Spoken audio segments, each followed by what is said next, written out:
I shall not see the sun. Bloody knife, mutters to Custer, his voice trembling with dread. The native scout's warning falls on deaf ears, as Custer smirks. The 7th can lick anything. Days later, he'd lead hundreds to their doom. How did one man's arrogance ignite a massacre? Subscribe to Native Legends and History Stories to find out what really happened. June 24, 1876. George Armstrong Custer rides at the head of his 7th Cavalry. Pushing 660 men through the Rosebud Valley's rugged trails, they've marched 28 miles today, a brutal slog under a blazing sun. Horses stumble their hooves, kicking up dry earth. Mules in the pack train balk, dropping gear as they lag behind. Custer's in a hurry, barking orders to keep moving. He's got 30 officers, 45 scouts, and over 500 enlisted men, some so green they've never fired a carbine. He's banking on a quick win. A headline-grabbing triumph to reach Philadelphia by July 4th. For the centennial celebration, the Democratic Convention starts in 3 days. Too tight to make it, but if he strikes fast, victory news could travel east, paying off debts with lecture fees, and cementing his name as a national hero. He adjusts his buckskin jacket, red cravat flashing, and scans the horizon, undeterred by the exhaustion etching his men's faces. Across the Little Bighorn, a massive village hums with life. 7,000 to 8,000 Lakota and Cheyenne, including 18 to 2,000 warriors, sprawl across the west bank of the greasy grass, as they call it, teepees, dot the plain in tight semicircles. Nearly 1,000 strong, a sight so striking that historian Nathaniel Philbrick later calls it one of the most hauntingly beautiful valleys in the world. This isn't just a camp. It's a fortress born of necessity. President Grant's administration has banned guns on reservations, crippling their buffalo hunts. His failed bid to buy the Black Hills, sacred ground, the Lakota refused to surrender, pushed tensions to a breaking point. Reservation populations swelled over winter. Food ran thin, now bolstered by crazy horses. June 17th, victory over General Crook at Rosebud. Warriors and families flock here. Wooden Leg, a young Cheyenne who'd later recount this in 1903, remembers chasing girls and playing games. A carefree buzz fueled by their sheer numbers. Too many, they think, for any soldier to dare attack. Evening settles and Sitting Bull slips away. From the celebration, he climbs a knoll, the sun dipping low, and lays out a buffalo robe, a pipe and tobacco for Wakataka. Look after us, keep calamity away, he murmurs, his voice steady despite the ache in his arms. Still raw from a recent Sundance, where he'd offered flesh for visions. One came weeks ago. Soldiers falling upside down into camp, a sign of triumph or warning. Back at Custer's camp, Bloody Knife sharpens his blade by a flickering fire, his Arikara accent thick. Too many out there, General. I won't see the sun again. Custer, lounging in his straw hat, bought off the Yellowstone, laughs it off. Bloody Knife, you're too grim. We'll cut through them like butter. Nearby enlisted men, some in white shirts, others in straw hats, like Major Reno, croak out the doxology hymns to steady nerves. While Custer stares into the dark, mind racing, not on defeat, but on headlines at 9 p.m. Crow Scouts gallop in breathless. We found it, the main Lakota trail, heading west to the Little Bighorn. Custer's up in 20 minutes, decisive. Varnum, take the scouts to the Crow's Nest lookout. We'll follow, move out. Lieutenant Varnum nods, leading his team off, as Custer rallies the column for a night march. His plan 12 miles. A coffee break, 5 more. Then another 12 to reach the river by dawn on the 25th. Rest all day, strike at first light on the 26th. Just like Vasheda in 68, it worked then. He's sure it'll work now, the men groan, but obey, trudging through darkness. Coffee gulped at halts, barely keeping them upright. Trails crisscross the valley, proof of the swelling village, But Custer sees only opportunity. Dawn breaks on the 25th and they halt. Spent just shy of the Little Bighorn.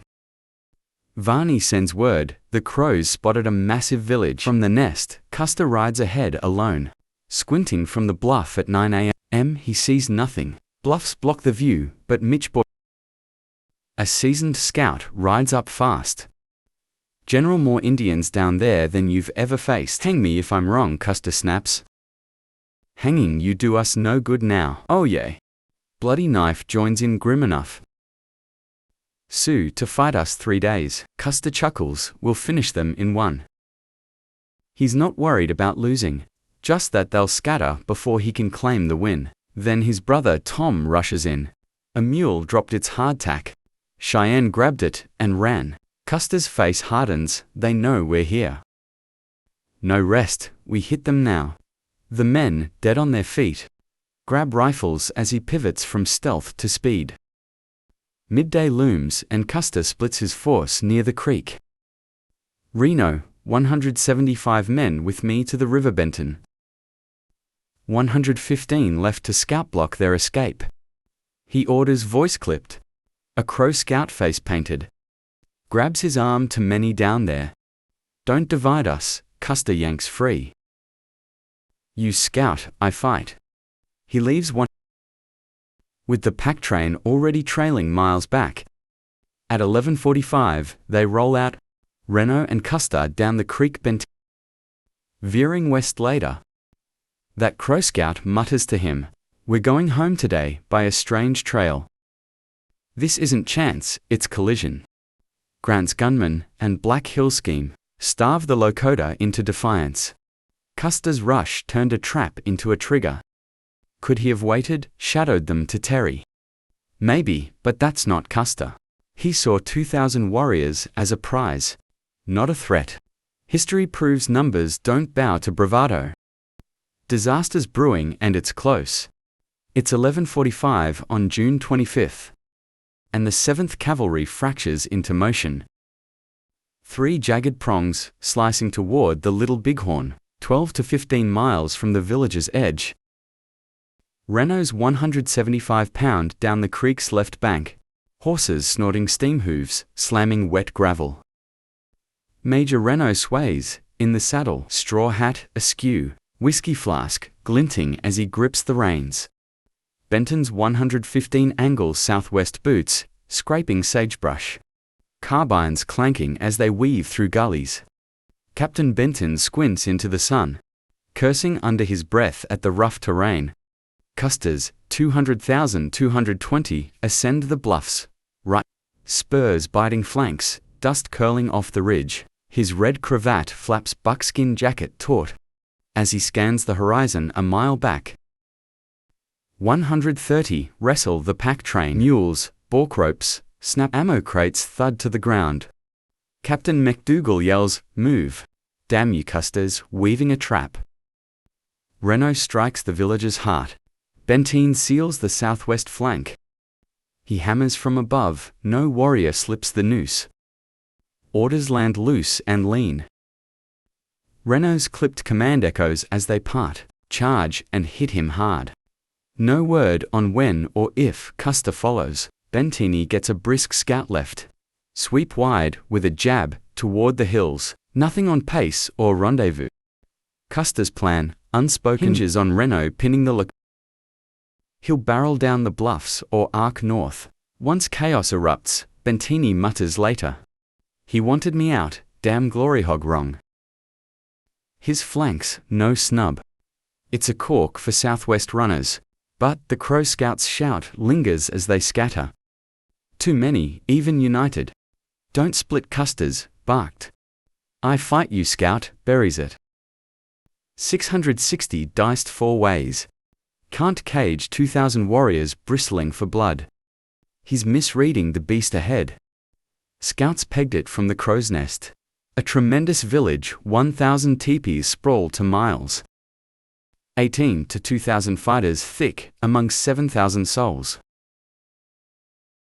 At 2:30, a translator spots 50 warriors. Kicking dust near the creek.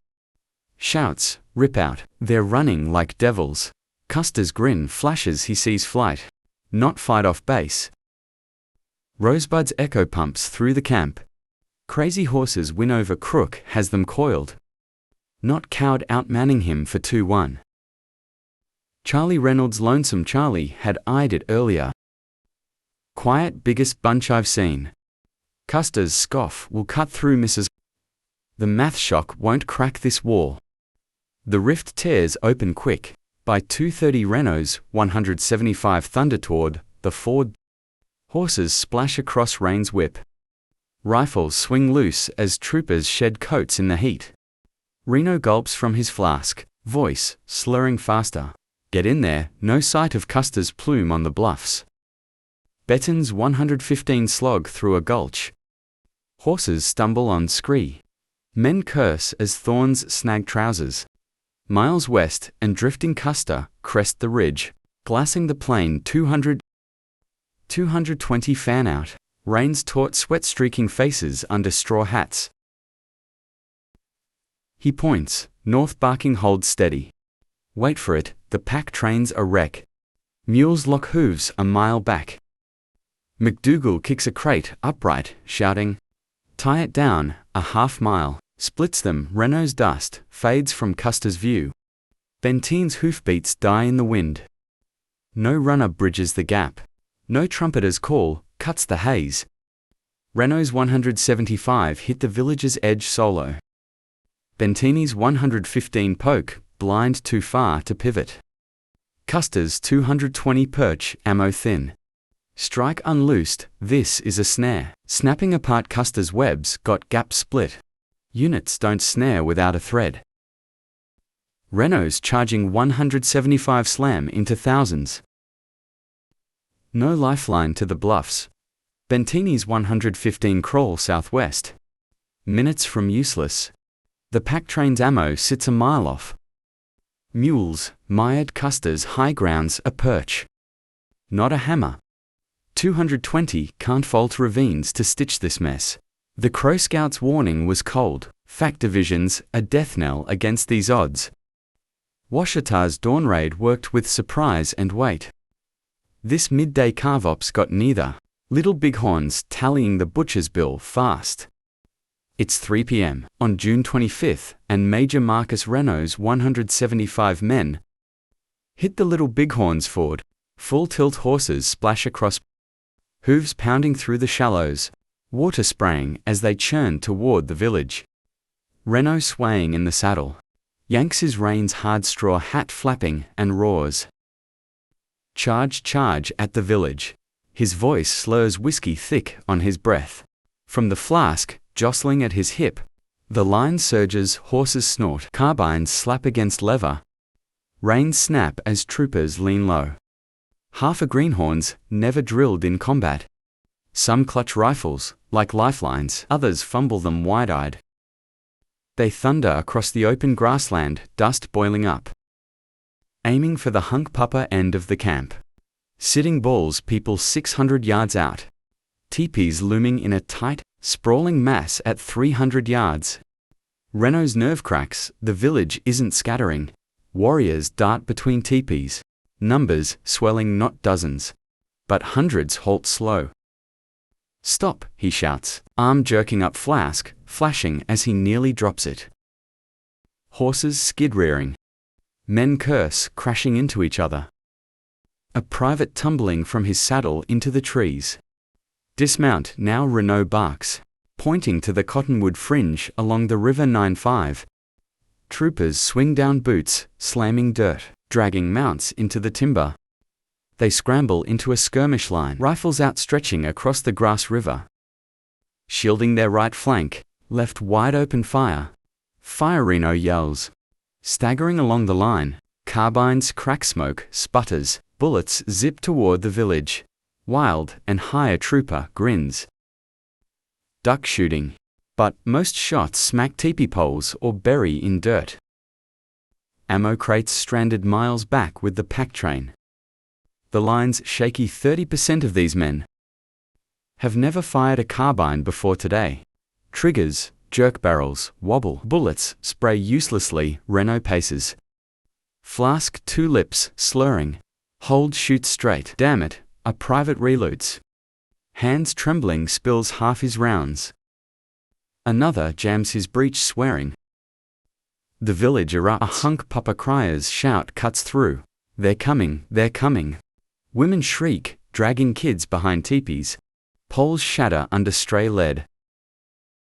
Gauls, 2 wives and 3 children crumple in the first volley, blood-soaking. The grass warriors bolt upright. Lancers grab paint jars, smash open. Feathers tie fast. 500, charge out. Estimates later claim horses pounding. War cries splitting the air. Arrows whistle in thwacking trees. Bullets snap back. Reno's men hold, repulsing the wave. A trooper takes an arrow through the arm. Grunts, keeps firing. Got one. He yells, swigging a canteen. 10 minutes in. The tide shifts. Warriors regroup. Hundreds more flood from the camp. Hooves shaking the ground. Crazy Horse emerges, slow lightning streaks daubed on his face. Hair loose, mounting his pony as chants rise. Crazy Horse is coming. Reno's line buckles. Arrows pepper the timber. A trooper drops, clutching his thigh. Too damn many, Reno mutters. Flask slipping as he gulps again into the woods. Pull back, he shouts. Voice ragged. The retreats are tangled. Men trip over roots. Horses rear. Carbines clatter as they pile into the cottonwoods. 95 cram in, reloading fast. Still, cocky, only 1 wounded so far. We're good, hold M here, a sergeant calls, snapping a fresh round in. 20 minutes later, the timbers a kill zone. Arrows rain, thunk thunk. Shafts bury in trunks. Warriors crawl forward. Torching grass smoke coils thick. Stinging eyes, bullets, zing. Bark explodes, a private shoulder blooms red. He screams, dropping his rifle. Ironhawk's band breaches the edge. War cries erupt. Rifles blaze point blank. Bloody knife ducks beside Reno, tracking a shadow crack. A slug slams his skull, brain and blood blasting across Reno's face. The major reels, clawing at his eyes, blinded. Gagging, his straw hat tumbles off. Run. Run for your lives, he screams, voice shredded. Every man for himself. A trooper hollers, panic explodes. Men bolt, rifles hit the dirt. Boots pound, some mount, some sprint, crashing through brush. A private trips, an arrow skewers his backies down. Shrieking as warriors close in. The dash to the river's bedlam. Horses plunge into the ford. Water froths, red riders topple as arrows slam ribs. A trooper's horse bolts, dumping him. His arm snaps under a hoof. He's dragged under the far banks. An 8-foot clay bluff. Horses slipped. Men claw up boots, sinking in slick muck. A choke point bottlenecks. The climb hunk papa marksmen perch atop feathers. Glinting, picking targets. A sergeant's head cracks open, tumbling back. Another's chest caves under a bullet. Slumping midstream, black elk, 13 trails. The warrior spots a wounded trooper, writhing. Scalp him, boy. A rider yells. Black elk leaps off. Knife flashing saws at hair. The man grinds his teeth, moaning. Black elk jams his pistol to the skull, fires. Finishes the cut. Another soldier ducks into mulberry bushes. Boys chase arrows, peppering like hunting rabbits. Black elk laughs, he yelps, wow. As an arrow hits, they torch the grass. He staggers out, riddled fast across the river. 80 straggle up. Half of Reno's 175, gone, piling onto a hill, later named for him. Men collapse, rifles clatter. Some reload, hands shaking. Others sob, clutching bloodied arms. Second Lieutenant Luther hairjams a flagpole in the dirt. Barking, die like men, not whipped. Curs Reno staggers atop red bandana. Dripping eyes, wild froth beads, his lips. A madman from Apocalypse Now. Where's Custer? Where's Benteen? He slurs, spinning flask, empty below. Screams echo, wounded, litter the bank. Scalped alive, a corporal pleads. They're dying down there, let's go. Reno whirls, snarling. You want him? Get him yourself. Sergeant White recoils. That broke us worse than the fight. He'd write, later warriors swarm the fallen. Two hunk papa girls saw off, bloody knives, head braids swinging, giggling to their mother, his sister, who freezes recognizing the ornaments. The rout's relentless, Reno's men huddle. Carbines, low ammo. A memory pack train miles off. Warriors circle below, arrows arc up. A trooper clutches his throat, gurgling. A private fires, blind bolt jamming. We're done, he yells. Hurling it down, Reno's orders falter. Hold. Hold, where's the damn line? Voice lost in the wind, the hills, a trap open, pinned, no cover. 50 warriors peel off, probing the flank, hooves rumble, dust rises. A trooper bolts downhill. Panic driving him, lanced in seconds. Body dragged back, hair snaps. Rounds off, shouting stand. Damn you stand. But the fight's bled out, 80 clutch dirt. Watching comrades carved below Reno's collapse. Sealing their corner of this disaster. Little Bighorns grinding on, unforgiving. It's 3:40 p.m. on June 25th, and George Armstrong Custer commands the bluffs above the Little Bighorn. His 220 men spread along the ridge, their horses pawing nervously at the shale, while carbines clank against saddles. Reins pull taut as troopers settle into position. Below them, the village sprawls across the greasy grass. 2 miles of teepees, 100 strong housing, 7,000, Lakota and Cheyenne, a churning mass of defiance. To the south, Reno's fight has crumbled. His 80 survivors scramble up their hill. Dust swirling as screams drift from the riverbank, where warriors swarm the wounded. Custer lifts his field glasses northward. The red cravat at his neck, whipping in the wind. His buckskin jacket, stretched tight across his shoulders, a sharp grin splits his face. Hurrah, boys, we've got him, he bellows. His voice booming over the restless clatter of gear. His men erupt in cheers, fist thrusting upward. Straw hats, wobbling white shirts, rippling in the heat. He yanks his big hat back with a quick flick, and shouts, hold your horses, plenty for us all. Reno's flop doesn't dim his fire. This dwarf's Washita 10 times larger. Maybe the career-defining prize he's chased since a sick will crush him flat and ride home. He calls, locking eyes on the intact camp. Convinced it's his for the taking. His 220 snap into action, horses snorting steam as nostrils flare, men thumbing carbine bolts while wiping sweat with grimy cuffs. Custer twists in the saddle and glasses south once more. Catching sight of Reno's broken line on the hill. Faint shots popping in the distance.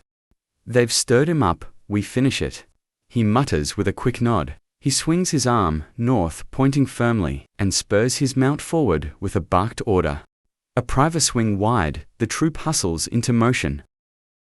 Reins creaking as troopers nudge their horses. Spurs biting into flanks, a private lets out a whoop. Sitting Bull's hours for the centennial. Laughter ripples through the ranks. Nerves buzzing beneath the bravado. Custer's strategy solidifies. Reno has cracked the hive open. Now, he'll slam the north end for a total rout, ensuring no escapes. His force is lean. Though ammunition runs low, the pack train still mired a mile back, he snaps his fingers with a sharp command. Sergeant Canapé, ride to McDougal. Tell him to drop the mules. If they're dragging, bring those packs fast. It's a monster camp. Canapé nods swiftly. Kicks his horse into a gallop. And dust trails behind him as he bolts south. Custer pivots in an instant. His voice cutting through Martini. Fetch Bentini, Giovanni, Martini. Trumpet slung at his hip, steps forward fast. Adjutant William Cook grabs a scrap of paper. His pen scratching out a hurried note. Bentine, come on. Big village, be quick. Bring packs, W. Cook. Custer snatches the message, thrusts it into Martini's hand. With a terse ride like hell. He claps him on the shoulder. Good luck. Martini swings into the saddle. spurs digging in and peels south at a dead run. The last white survivor to see Custer standing tall, hat cocked, buckskin pants creased, brimming with unshakable fight. Then silence engulfs them. Martini's hoofbeats dwindle into the haze. Custer's 220 plunge into the bluff's labyrinth, where ravines twist narrow and ridges rise, jagged dust cloaking their advance. He might have barked a crisp order north.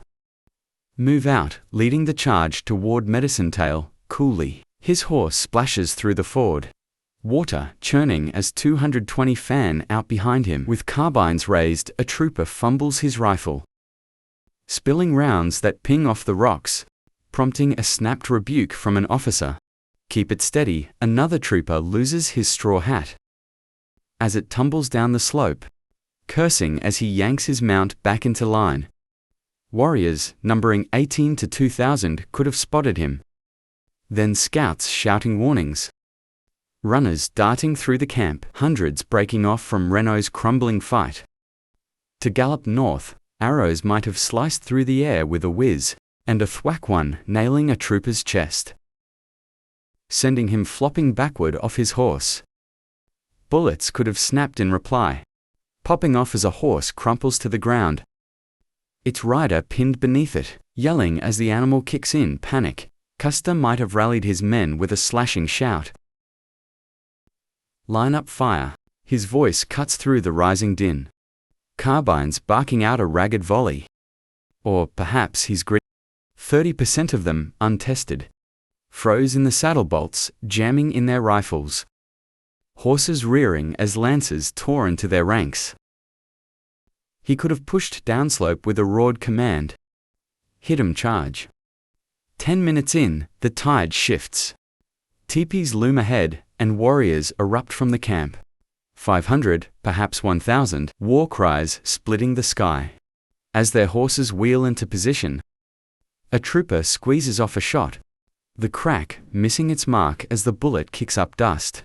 An arrow finds his shoulder, and he drops from his saddle with a sharp curse. Crazy Horse might have swept in at that moment, his hair loose and lightning streaks flashing across his face, leading a tidal wave of warriors that smashes into Custer's side. The line could have held firm, Custer shouting, "Stand, shoot," as carbines spit lead in a desperate burst. Or it might have cracked apart, men bolting in every direction as warriors closed in. With knives flashing, a horse screams, its belly gutted by a lance, and its rider scrambles to his feet, only to be hacked down in seconds. Did Custer climb higher instead, calling out up? Take the ridge as his 220 dig in, trading shots until their ammunition begins to thin. Arrows rain down with a splitting a trooper's skull as he slumps forward. Bullets zing through the air, a sergeant's leg buckling beneath him, as a lance drives home mid-shout. Or did panic seize them, greenhorns scattering, veterans cursing Custer's shouts of hold? Damn it, swallowed by the screams. As 2,000 warriors overwhelm his force, theories pile up, but none land solid ground. He might have crossed the coulee, his horses splashing through. As 220 slam into the camp's rear, carbines blazing at the teepees. Warriors counter swiftly, hundreds swarm forward, lances stabbing through the air, rifles popping as his line phrases, and men fall in quick succession. A trooper reloads with a frantic shout of faster, faster, but his fingers slip, rounds tumbling into the dirt. Another's horse bolts dragging him across the ground, until a war club flattens him. Perhaps he held to the high ground, using the bluffs as a shield, while 220 fire downward spent shells piling beside them. Until their clips run dry, warriors climb the ravines, arrows arching upward, bullets snapping back. A private's chest caves in under a shot, and he flops lifeless. A corporal's arm hangs, useless, pierced by an arrow shaft. Or it could have been a full root. Troopers breaking apart, 30% of them untested and freezing in place as warriors carve through. Custer's cries of "form up," drowned out by the shrieks of the dying. Lakota accounts later offer conflicting tales. Some claim he fought fiercely, carbine blazing, until the end. Others insist he fell quickly, swarmed in the opening clash, but no map marks the spot, and no white voice survives to settle it. Custer's 220 disappear into the void, gear, clanking hooves, thudding. Then, nothing but silence, a private might have shouted. They're everywhere as his rifle jams. Warriors closing in tight. An officer spurs his horse forward with a desperate "Stay with me," only to be cut off. Lanced through the chest mid-stride, Custer could have glassed Reno's hill, spotting the 80-pin survivors. Then charged blindly into the fray, too late to turn the tide. Arrows whistle through the air. A trooper's throat gushing blood. As he topples from his saddle, bullets crack sharply, a horse collapsing with a scream. Pinning its rider beneath it did. He split his force once more, half holding the ridge, while the other half struck low, only to be caught in a vice as Crazy Horse and Goalhammer both flanks. A trooper shot misfires with a frustrated damn gun before a spear takes him down. Another swings his saber in a wild arc, cut short by a war club's blunt force. His toothbrush tucked snugly in his kit remains unfound. Buckskin's final moments slip into an unwritten grave. The myth ignites almost instantly.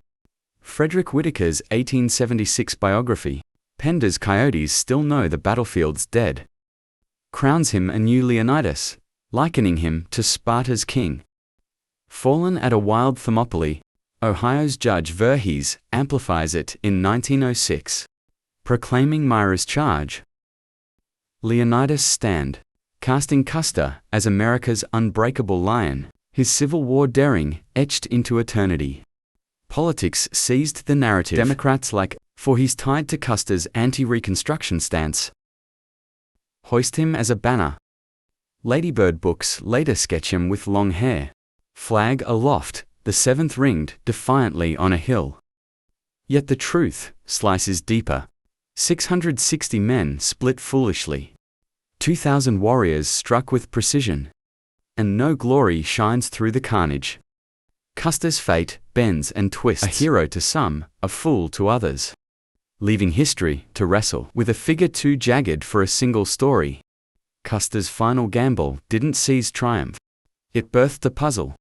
Lost in Little Bighorn's brutal wake, the past holds firm, stark, and unyielding. Subscribe to Native Legends and History Stories for more raw cuts of America's wild history.